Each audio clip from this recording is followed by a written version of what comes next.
Consider the polynomial p of x. If you want to determine the factors of p of x, is x minus 5 a reasonable guess for one of the factors?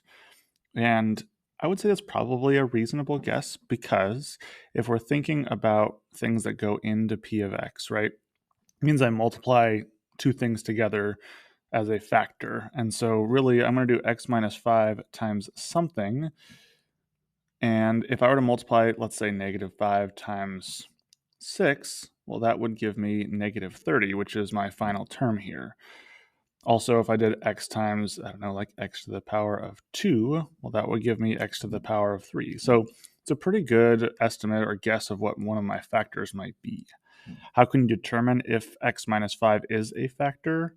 Well, I can divide them, right? So just like when I know, like, 40 divided by 8 equals 5, 8 is a factor because it divides evenly into 40.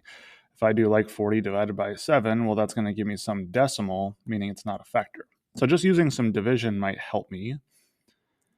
So what I could do is I'll go ahead and use synthetic division to make it nice and quick here.